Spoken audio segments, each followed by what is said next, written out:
Okay, so we've got our viewport active here and we've got our other viewport below, so we can toggle between those two viewports. Now, to actually deactivate those viewports, what you would do is go and click here on the model button on the status bar, and as you can see, the viewports are deactivated. If I click again on the word paper, it activates the last viewport you were in. Now, we're working on the top viewport right now, and we need to scale that to a known scale.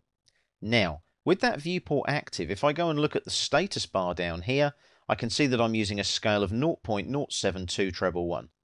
Not a recognized scale, I hasten to add. But the good thing is I can click there now, and it brings up a list of my metric scales. I'm going to go for 1 to 10, and that's pretty close. It's a little bit big, though, for that viewport. I might need to go a bit smaller, maybe 1 to 20.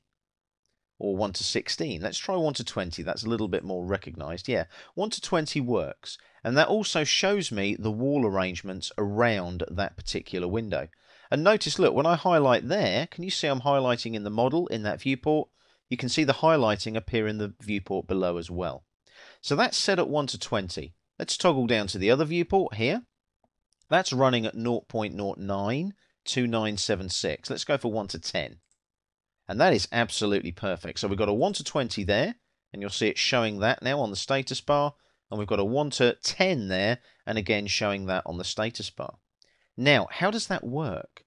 Well, viewport scaling, if I'm in the 1 to 20, 1 unit in this viewport here is actually giving me the equivalent of 20 units in the model. Basically what we're doing, we're shrinking our model, our design, to fit into that viewport. And the same with this one. It's currently at 1 to 10 there.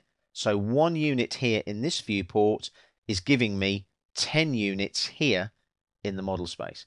Because there's no way I'm going to get that full size building or house or Olympic stadium onto, let's say, a small sheet of paper. It's not going to happen, which is why you use these viewports and which is why you scale them. So make sure before you close and save your drawing, you click on the model button here and you make sure that says paper, because those viewports need to be deactivated. Let me show you why with the top viewport here. I'll just double click inside it to activate it. It's currently at 1 to 20. If I now zoom in and out, that scale is completely out of whack. It's not correct, it's not recognized, so I have to set it back to 1 to 20, like so. That one there, the same thing. If I zoom in and out, it's now the wrong scale. So I need to set that back to 1 to 10.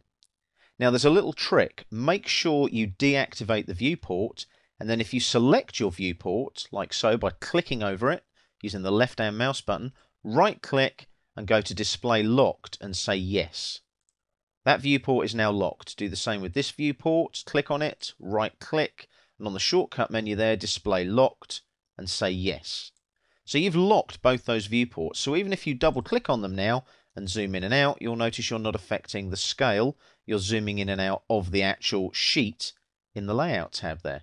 Clever stuff, huh? Because it's locked. So I can now just click on the model there, take that back to paper. Same with this one, double click. If I zoom in and out, it doesn't actually affect the model part of the viewport anymore.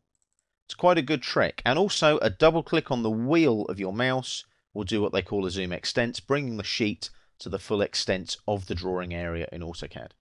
So that's your viewport scaling to get your drawing and your design in your layout tabs to a recognized viewport scale.